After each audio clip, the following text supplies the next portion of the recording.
Hi guys, it's been a very long time. Just wanted to do a quick live today. I'm not sure if you're able to see, and just let me know in the comments. I'm just trying to uh, tweak with the settings here. So sorry, it's been a very long time. I know it's been many ages since I even uploaded a video. But okay, something wrong. I'm not able to.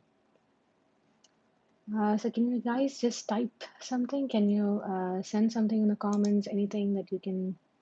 Hi, hi. Okay, a lot of people. Thank you so much. So good to see you all. Bhopal Patil. I'm fine. Thank you, Bhopal. Hi, Natrajan, Geril. So I'm not really sure if I should do this in Tamil or English. Um, okay, I'm not able to see. Is my live okay? If you can just tell me whether you can hear me and see me clearly, then I can.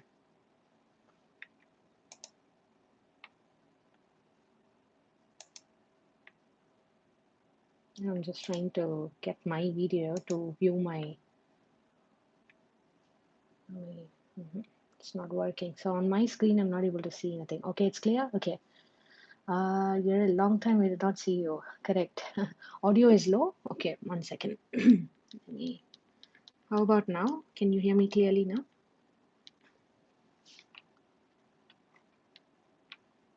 Okay, so the basic reason for wanting to do a video today is because, as you all said, I have not been here in a long time. I've not posted any video. Frankly, there hasn't been much to talk about in the, with regards to Canada and immigration the past 1 year. And personally, also, work got in the way, and we recently just moved to a new house, so a lot of work with shifting and especially during the pandemic, during the lockdown, it was a little hectic. So we bought a new house and we have just moved in, and hopefully things will get a little better. And I'm trying to keep up with the Canadian immigration news, but unfortunately, there's not much to talk about, right? So that's why I've not made any videos in a very long time. But I thought, okay, I mean, yesterday I did a small video and I just updated about the current, the flight ban situation.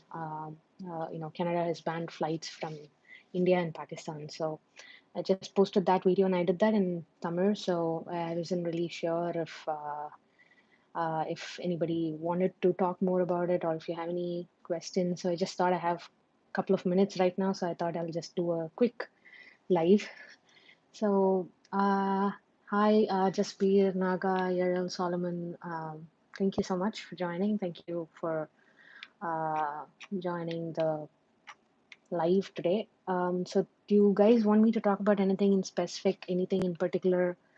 Uh, just let me know, and I will try and answer that question. I'll do this live for another maybe 15 minutes or 20 minutes or something. So just let me know. Uh, So there was this new PR stream that was new immigration pathway that was opened in May. I mean, they had announced this in May, but this is particularly for temporary residents in Canada, like who people who are already there in Canada, like healthcare workers and non-healthcare workers, international graduates. So it's like it wasn't really specific to candidates from outside of Canada at this point in time. So there wasn't really much to talk about that. I mean, it's not going to be useful for people. So G. Babu and Apurva have asked some question. Let me just read that. If the person treated for heart will get work permit or not, I've treated first and fixed. So, oh, I'm not really sure about that. Uh, See, basically, work permit. Okay, I'm not. First of all, I'm not really sure about the work permit process. But and then again, when you're doing a PR, they will do a medical examination. So in that, everything, your history will be explained. So I'm not really sure on the basis of your health condition, they will turn down your PR, like, and that's, or especially for work permit, I'm not really sure. But usually when you're doing your PR, they would do your medical screening. That's a part of your application. So what criteria they have to, to say that you can get PR, you're not getting PR because of medical reasons, that is not something. I don't really think they do those kind of things, but it's worth checking out. I'll find out if I can, and I'll let you know.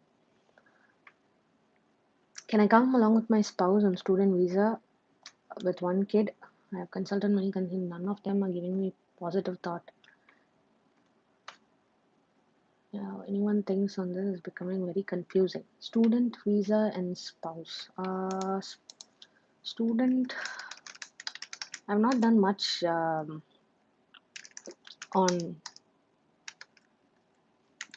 this particular topic as such in my channel.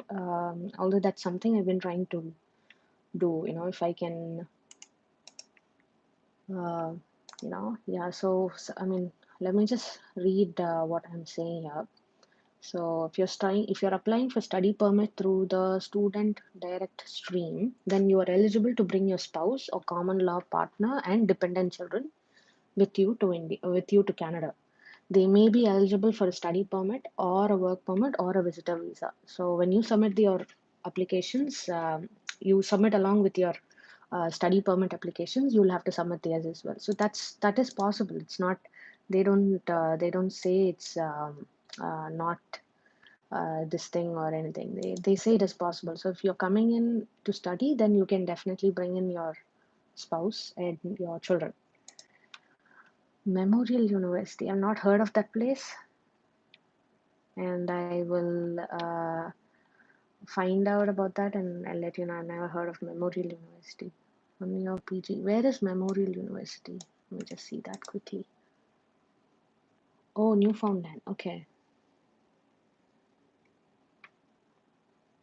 So Memorial University is in Newfoundland, and I think they are recognized. So see, when you're applying for PG, when you're applying for a study permit, after your study permit, you'll be getting your PG work permit. So maybe later I'll make a video on the eligible schools or something, or what you have to watch out for when you're applying for your study permit, because what university or course or what the place where you um, study can affect your chances of getting your PG, your PR later. So there's something about that I read a couple of weeks ago. So I'll probably do a video on that sometime.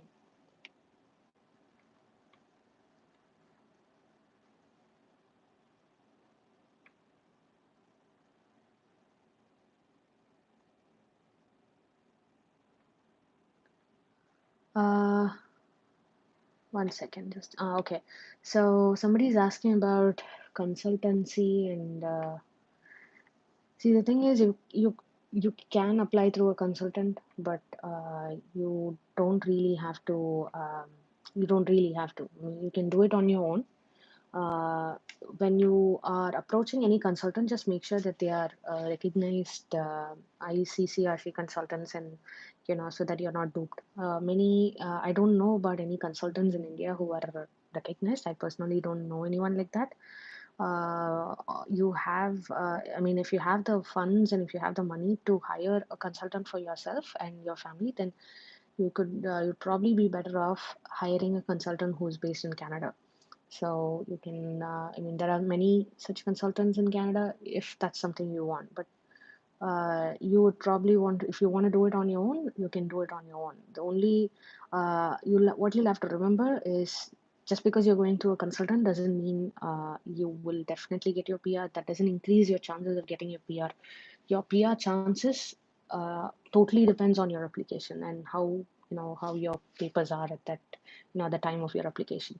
So taking the help of a consultant will only make it easier for you. The process will be a little easier. You'll know they'll kind of help you through the process, and they'll submit documents for you and all that. But other than that, you'll have to decide for yourself. Just make sure they are recognized ICCRC consultants, and if they are in Canada, or if you can find someone in Canada who can do that for you, um, you'd probably work out well for you rather than doing it on your own. Or especially if if you decided that you want to go with a consultancy, I would recommend approaching someone in Canada. If you want to go ahead with Indian consultants, I really don't have much idea about them. Scholarship in Canadian university is not I mean, it's you can. I mean, I'm not really sure. I mean, I don't personally have experience about studying in a Canadian university for masters or anything. So, but from what I can understand, the fees is high. The kind of amount that you'll have to pay, the tuition fee is definitely high for international students compared to domestic students. So that is definitely one of the drawbacks, but that is there everywhere. So if you're going for international as an international student to any other country for that matter, it's definitely going to be a lot of money. And scholarship opportunity totally depends, I think, on the university or the course that you're doing, and the professor that you speak to, or for example, if you're doing your masters, if you're coming here for your PhD or something like that, then PhDs sometimes the thing is there really is there is, I'm not saying there's no scholarships available, but again depends, the number of scholarships available for a domestic student will probably be more or something than the kind of availability that an international student will have.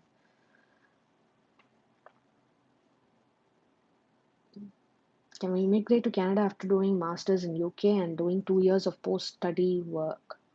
Of course you can. So, I mean, but just because you worked in UK or studied in UK, that doesn't give you additional points on your PR application to Canada. Anybody can immigrate to Canada at any point in time. And you have your IELTS, you have your qualifications, you've studied, you're an international graduate, you can move to Canada, you can apply for PR, and provided your PR is approved, you will get through, you can move to Canada. Of course you can do that. You can do that from UK, Australia, India, any country. But expecting the chances of like I'm saying, like you are not going to get extra or additional points unless you study in Canada. So you studied in Canada, you've done your masters, or you've done 1 year PG diploma or anything like that, then you get 2 years of work permit, and that kind of gives you an additional points on your PR application. But that doesn't apply to other countries. Like, so if you're coming from UK or India or Australia, and then you're coming to Canada and you want to do a PR, you'll not get additional points for those point. You'll get those additional points only if you're an international student in Canada. So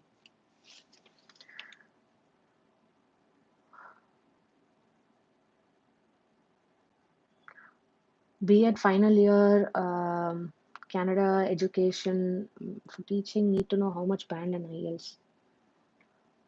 You want to come to Canada for you want to come here for higher studies, then also I want to ask, can I migrate as a fresher in Canada for You can. Everything is possible. There's no, you cannot come, or there's no possibility of any sort. So if you're asking whether you can come to Canada to do your higher studies, you can definitely come. You will have to apply you'll have to apply for the program in a proper university, and then get your application, and then student visa. So that is a totally different process. If you're talking about applying for PR, that also is again another process. So they're totally different procedures. And IELTS, you'll have to get at least band 7 or something overall for being eligible for express entry. So the criteria is going to be a little different, and how much IELTS you'll need when you want to come in for higher education, that's going to be dependent on the program or the university that you're applying for. So each program, if I'm not wrong, will have their own set of criteria, and they'll require you to have certain band in your IELTS. So that is something you'll have to watch out for, and then make sure that you qualify for that particular program. And then uh, so that's going to be a different process. PR is going to be a different process. I hope I answered your question, Carrie Minati.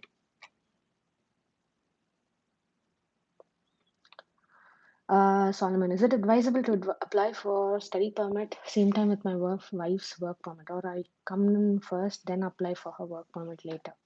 See, as of now, when I'm trying to, understand about work permit for, student work permit, study permit, sorry, I am able to see that you can bring in your spouse and you'll be able to bring in your children also if you're coming in as a student. And they will also be eligible for work permit or study permit or a visitor visa or something like that. So they're saying that you'll have to submit their application online when you apply for your study permit. So they're saying it has to happen at the same time. And so I will probably do a video on study permit later. And if that's something all of you would like to know, I'll talk about it again sometime.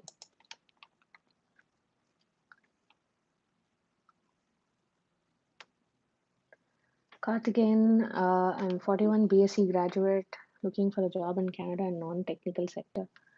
Uh, I don't know what specific question you have, Karthikeyan. I don't really see a question there, but uh, I mean, if you're a graduate for applying for PR, there are different categories, as you're probably already aware.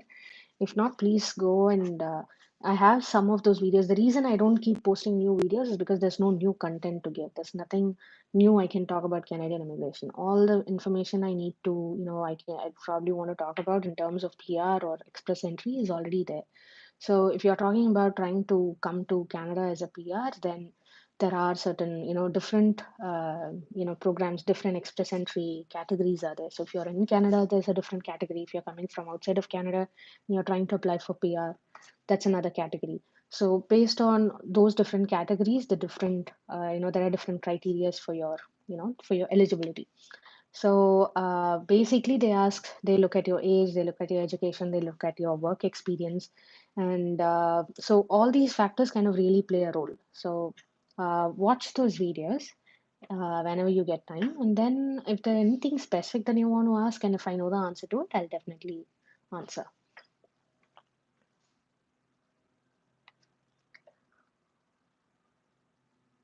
Hi, Akshay. 45 years of age, banking professional, 20 years of experience. Uh, I can't really talk about probability because right now the FSW candidates are not being the draws are not being held for FSW candidates at all. But hopefully, maybe once the COVID pandemic is over, they will restart, and once that restarts, FSW applications will be considered, right? But if you ask me, with if you look at the different express entry categories, one of the categories is FSW, and one of the in general for the express entry category, you have point. I mean, when you have your CRS score in your application, you will have points, right? So as your age goes up, the points for that particular for that particular age group will be for as your age goes up, your points will come down for that category. So you have more number of years of experience, so you'll probably get the highest points for that. But for age category, you will probably get a lower point. So it ultimately depends on what your CRS score is. And as of now, the CRS score is already touching around 400. Usually before pandemic, it used to be 460, 470 and all that. Right now, even the CEC applicants, the CEC draws, the recent draws have come to around 400 or something. So which is like almost doable kind of score for almost most applicants. So maybe look at your CRS score, put in those numbers, put in the number of years experience, age, and all that in the calculator, CRS calculator, and then that'll probably give you an idea of what your CRS score is going to be. Then you can look at the current, as I said, the average CRS score these days is around 400, 410, 420, 430, 440, around that. See if it is less than 400 or above 400 or 450, then you will know what chance you have. So if it's like above 450, 460, you'll probably definitely have a good chance. Although we can never say the probability. That's a very difficult thing to predict these days. Hi, Tenzing. Express entry for nurses.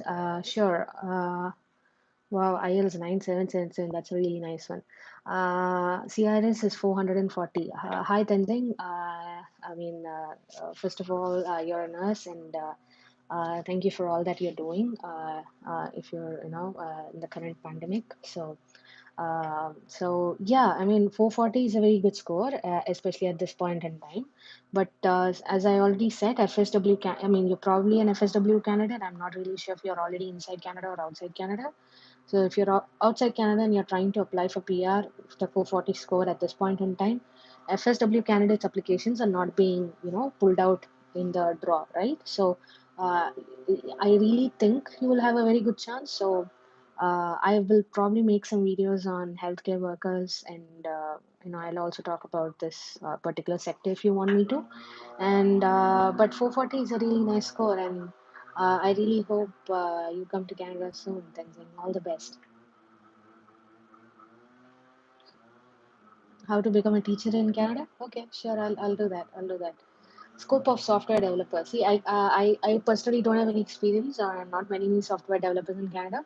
But what I can suggest to you is for all the different kinds of occupation that you all want to talk about, or you want to understand about, sorry, uh, you can go on to, I mean, I've done a couple of videos on this channel previously. I've done that in Tamil as well. I've done that in English as well. So one of the topics I did was, how to understand about the scope of any subject or any profession in Canada. So I'll probably link it at the end of this after I cut the this thing. I mean, I'll probably link it in this video. So go and look for that, where you can how to understand the scope of a particular job field or a particular course. If you're coming to Canada to study, what kind of jobs you'll get for this particular course, and what is the salary that you can expect. So all that information you can actually then, and it's all available for free on jobbank.gc.ca website. So go onto that website and enter your field of work that you're doing. Enter your or if you're coming here to study, then you enter the name of the program, the university. You'll be able to see where you can study the course. You'll be able to see whether you can study it in Ontario or Newfoundland. Where is that particular course available, and which university you can opt for, which college you can go to. And you'll be able to see the where people who have studied this particular course, where are they working now, how much are they earning, what is the average income. All this information is already there. So go on to jobbank.gc.ca website, and you will be able to have a lot of insight on your particular area of work. So if you type software developer, you'll be able to see what is the average income of a software developer, where are the jobs available. Because the job bank website, it's a government website, it's free of charge. You will have information to all those kind of all those information is readily available. So please do go and watch the previous video of mine. And I'll take this one last question, or one last message. uh, Dr. Nitya Rekha from India. I've completed my PhD in computer science. Hi, Dr. Nitya. My teaching experience is assistant professor, 14 plus years. Okay. Will I get a job in teaching in college for computer science? Uh, yeah, I mean, I think so. I mean, if you're talking about college, if you're talking about university, the universities here are the faculty positions are pretty hard to come by. But with your experience, I you should definitely give it a try. So go on to all those major university websites. But the problem is, if you're here as a PR, then you do definitely have chances. They will definitely consider your application, but it depends on how many posts or how many positions come up. I'm a PhD myself. I'm doing my postdoc, in my second postdoc right now. So, from my personal experience, I do know for a fact that faculty positions are very hard to come by. So, but at the same time, if you're trying to target some colleges, there are all these Humber College, Seneca College, and colleges like that. They are not attached to a university per se. So, if you're trying to target those colleges, then I'm not really, spoken to any of them, but you can maybe contact them and see what their process is for hiring. And maybe they have a very different process. The University of Toronto or the other major universities will have a very completely different process, and sometimes not even straightforward. So you won't really know when the hiring is happening. Of course, they'll list it out, they will put it out. You'll be able to see that there is a vacancy whenever it comes out on their job board. But what are the chances of getting hired? I'm not really sure, because I myself, I'm here for the past 4 years. Faculty positions are totally in my field, at least in epidemiology and public health field, as of now. I don't really find it very easily available. So I hope that helps. So Is it possible to get a job from India? Some consultant talk about this. Is it true? Can you please clarify on this? Uh, I The thing is, you'll have to be very careful about any job offers that you kind of get when you're in India. Let me give you an example. There's so many people who have already landed in Canada as immigrants, as PRs. They're struggling to get a job. All right. Uh, so people, the kind of, the job market here. I mean, why would a company want to hire someone who is in India and he may or may not come to Canada depending on their PR situation, depending on the COVID pandemic situation. If they get the PR, they will come to Canada after 1 year. What is so great about your particular profile that that company wants you so bad? Of course, you're a very high level professional, you're in a more very senior level, or some kind of a vice president or something of a company, and that kind of a level in a global a company like that. uh, that's probably going to be a different case. I don't really have much experience, or I shouldn't even talk about such things. But if you're someone who's on an entry level, or you just finished your studies, or you just got 1 year 2 years of experience and you're trying to look for a job, employers are not going to be reaching out to you. Sitting in Canada, they're not going to ask you from India to come. So if you're getting any offers like that, if you're getting some information like that from someone, or some email that says, okay, I'll give you a job or something like that, pay this much money, be wary of such emails. They could be fraud, they could be scams, because there are enough people. There are so many people in Canada as it is. With as of now, I'm just saying about the immigrants who've come and how much they're struggling to find a job. Some people take months together. Some people struggle to find a job. It takes them years to find a job. So these are all experiences that almost every other immigrant, including ourselves, we've gone through. When you have to, the process of finding your first job in Canada is very, very difficult. So sitting in India, I'm not saying it is not at all possible to get a job, right? But there are, you'll have to really make sure that it's a valid job offer. So I am going to stop this live right now, and I'll probably make another video sometime soon, hopefully, where there's a very good update or something like that. And I really wish you all the very best, and stay safe, everyone, and take care. Bye bye.